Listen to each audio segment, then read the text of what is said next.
Happy Thursday, right up our alley, and viewers. Okay, so yesterday was Valentine's Day. Happy belated Valentine's Day to all of the people I love, writers.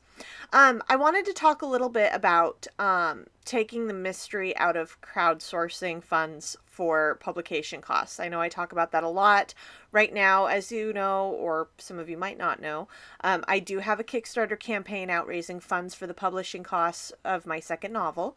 And I kind of wanted to demystify setting up a crowdfunding platform just so that I know people who have never done it are a little intimidated by it. So I'm just going to show you how simple it is. I have recorded myself creating my most recent Kickstarter campaign. So I'm going to go ahead and just walk you through that just so that you can see it's pretty simple. If you have any questions at all, you can leave them in comments below. Or if you are not watching this on YouTube and watching it on, say, Mama Shark Press's website or social media page on Facebook, then you can go ahead and leave your question in comments for me.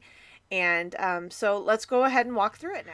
All right, well, we're going to start a project here on Kickstarter. It's a platform I am most familiar with, so go ahead and click the Start button. What you'll want to do is select a category, and I like to do publishing because, of course, that's what I'm raising my funds for, is publishing the novel. And you want to give your project a title. I use the title of the novel I'm trying to publish. So in this instance, it would be Gup the Sailor and the Devil to Pay, and I do add novel in parentheses so people know exactly what that is.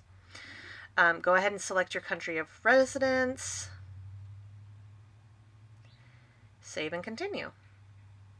So far, so good. We're going to look at the 5 different sections of creating the platform. Start with basics, of course. It wants you to add a advertising image.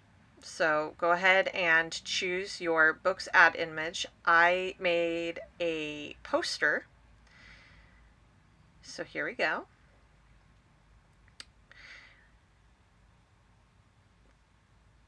Once that's uploaded, it should populate. There you go. And then you go ahead and add in your title. It should already be populated from before, and add a short blurb about your book. Next, you want to put it into a category and subcategory. Your category is populated. Your subcategory, you don't have to do this. This is optional. I choose fiction because it is a fiction novel. And your project location, I tried to put in exactly where I'm located at, but of course it wants your nearest major city. So for me, that would be Houston.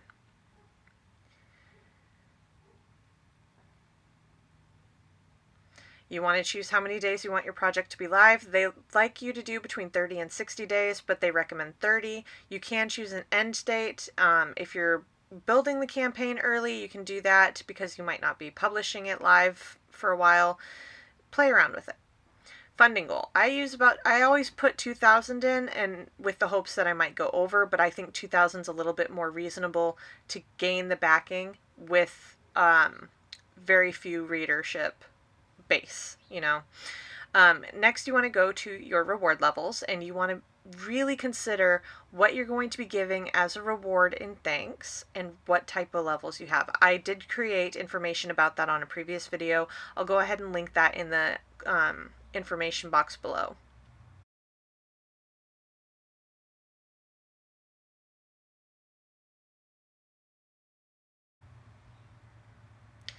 Next, you go to your story. You're going to choose the video that you have created, and again, I talked about that in a previous video, so I'll go ahead and add that link down below as earlier mentioned.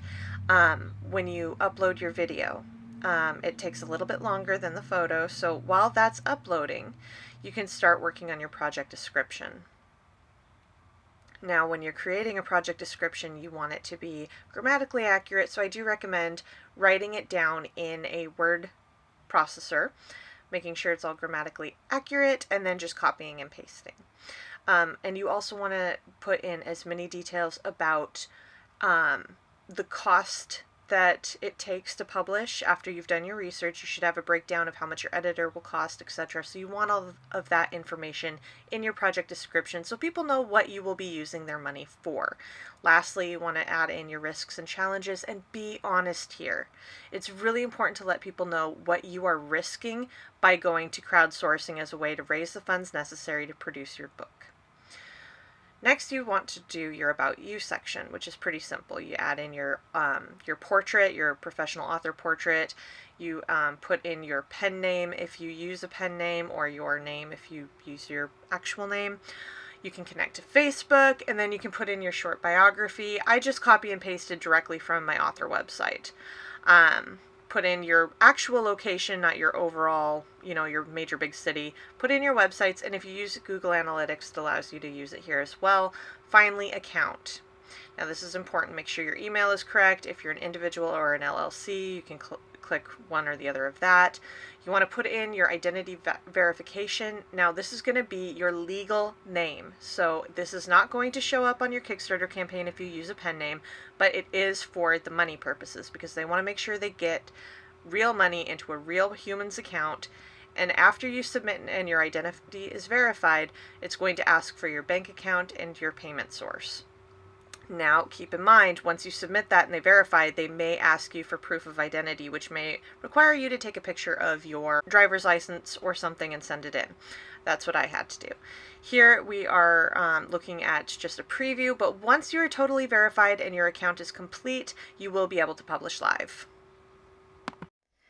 Okay, so that's really how simple it is. It doesn't take a lot of time. The most tedious part of it, of course, is creating the video that you want to use to entice, backers, and making sure that you have all the correct payment information with your banking account, which really isn't that tough. I mean, if you have checks like I do, you'll have your routing number and your bank account number pretty easily accessible. If not, it's really easy to get that information online. Most bank accounts will have that information listed right on your statements. You might have to download the PDF if you have paperless, but again, it's super simple to do this. And I don't want people to be afraid to try crowdsourcing, because it is one of the most rewarding ways not only to raise the cost of publication, but also it's a great tool just to market your book.